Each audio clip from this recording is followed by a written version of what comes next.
So now we'll have a quick look at the steps which are involved in developing numerical differential protection. So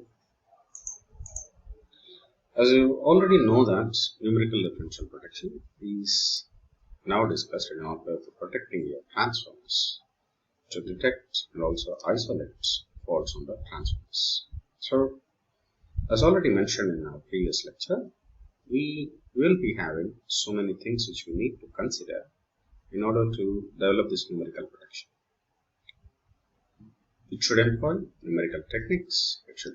First of all, it should measure the currents, take the samples, and extract the RMS values of the fundamental component, then compare them, calculate the bias current, calculate the differential currents, compare them based upon the formula, and then check for the time delays if they are applicable, and then you need to give the signal. Whether you should trip the circuit or whether you should restrain from tripping. So that decision is to be made. So your numerical protection, the first and foremost thing, which is the most important thing, different from your conventional is that it employs numerical techniques to compare the currents which are entering and leaving the transformer so that any imbalance will be detected. So the first and foremost thing is your current measurement. The first step is current measurement. As already said, you will be using CTs on, let us suppose this is your device, you will be using CTs on either of these things. These CTs, they will be measuring the currents which are entering your device and also leaving your device. So in this case, I am using a transformer. So these will be measuring the primary side and also the secondary side current of your transformer. And these currents, they will be further sampled at a very high frequency and they will be converted. These are analog signals, right? So these will be processed through ADC converters with some high sampling frequency, and then they will be converted to digital signals for further processing. Once these signals are being read by a computer or your processor, then comes the concept of current comparison. Now you do have digital data of both primary side and also secondary currents. Now these signals are now compared using numerical techniques. You can be using this percentage differential characteristic or slope characteristics, which I already mentioned to you, because you need to check whether the points, after obtaining the RMS value of both the things, you need to check whether this operating point is lying in this region or in this region. So you can employ both of these characteristics. One is percentage differential characteristic and the other one is a slope characteristic. The percentage differential characteristic, it calculates the percentage difference between the currents entering and leaving the transformer, while the slope characteristic compares the rate of change of the currents. Any significant deviation from the expected values, it indicates that there is a fault which is happening in the device. The next thing is, before converting into digital things, we need to check whether the measured currents contain harmonics or not. If they are harmonics, you need to filter them out before you extract RMS values of the fundamental components. This topic has been discussed already. What type of filters? We better use digital filters because they offer more advantages when compared to analog filters.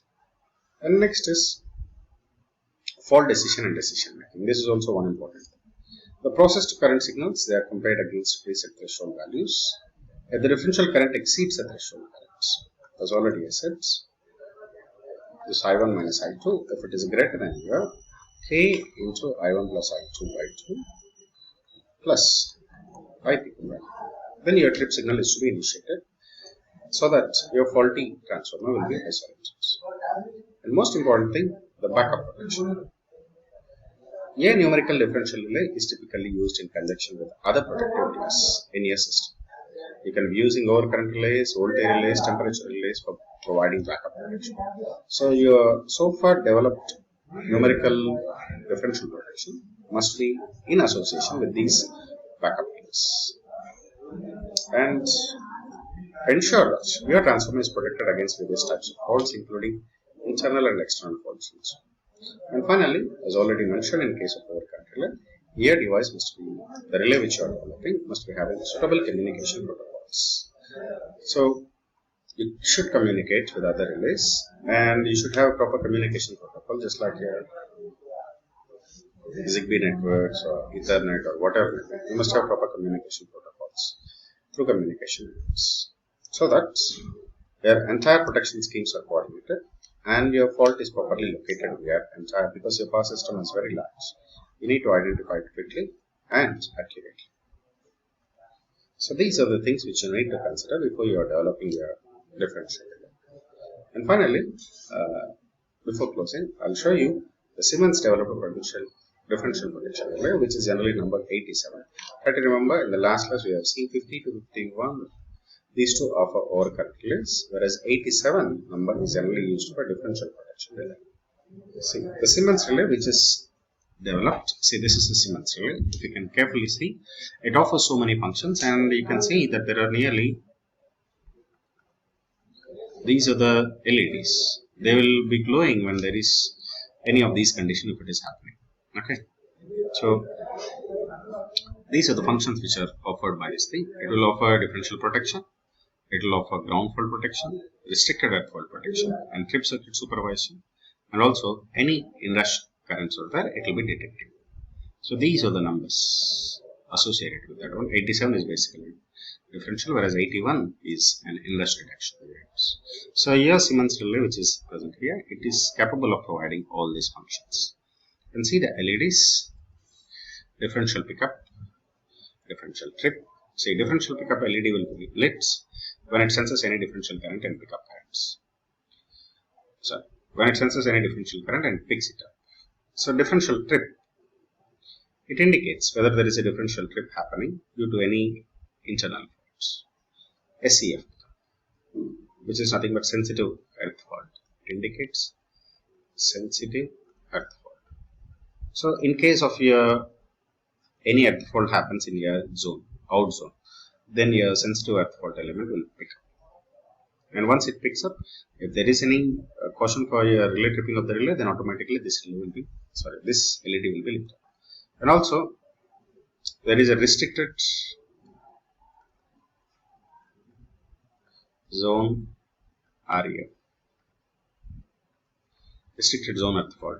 So when any fault occurs in the restricted zone, earlier we have seen sensitive, now this is restricted zone. It is for pickup and it's also for trip. And finally, if the trip circuit is unhealthy, then that LED will be lit up in that one. So this is the description of the LEDs which you have seen in the last slide.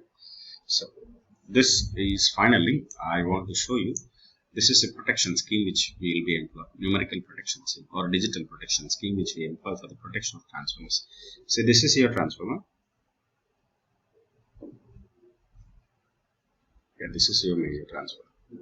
See, there are two circuit breakers which will be used to isolate your transformer in case of any faults. So this is CT1 and this is your CT2. Now these, let us suppose if the currents are too high, then automatically what you will be doing, you should immediately trip your circuit, right? So this is a definite time overcurrent relay. It will be activating for, it will be activated for phase faults, ground faults, and also negative sequence faults, and also in case of breaker failure. And 51 is also present. This is a time overcurrent relay which will be having inverse characteristics. So you will be employing both 50 and 51. Here also you will be employing 50 and 51. Okay. So now there is another one, if you carefully see, CT, which is available here, which is generally employed for neutral currents. See, this is 50 N and 51 N. And also you will be having restricted earth fault protection also. Now, see, this is a current differential relay which generally operates. Okay. And here the voltage also will be measured. And here this 59 indicates over voltage relay and 27 indicates under voltage relay. Okay. So 59 and 27, they will be monitoring the voltage. If it is over voltage, this will give the signal. If it is under voltage, this will give the signal. And this is V by F control. 24 is V by F control. This is V by F. And 81 is also over voltage relay. And this is loss of potential. In case if there is any sudden loss of potential, then this will be operating. And 24 is a directional power relay. So whether the power is moving in one direction or other direction, that will be detected by this directional power. And in all of these cases, if the temperature is beyond the limits, then automatically it will employ 49, which is a temperature alarm and trips. So this many relays will be operating for protection of your transformer. I hope you have now understood what are the things which will be there. And apart from this, all these devices will be there. See how many devices are there. Okay, all these things will be provided in here numerically.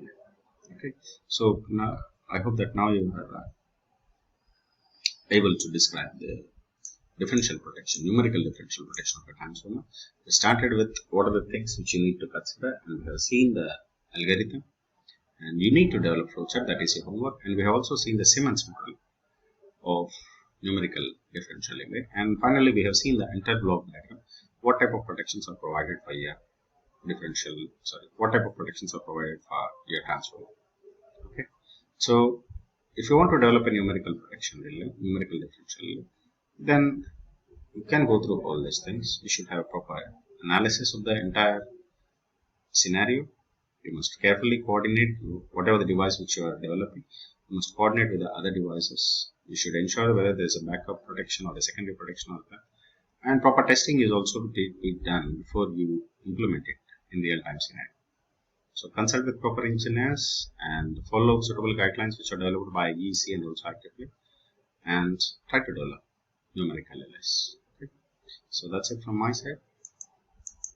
So I hope that now you are able to describe the numerical differential protection, and in the next class we will discuss about protection of transmission lines, numerical protection of transmission lines. Okay, so that's it from my side. Thank you.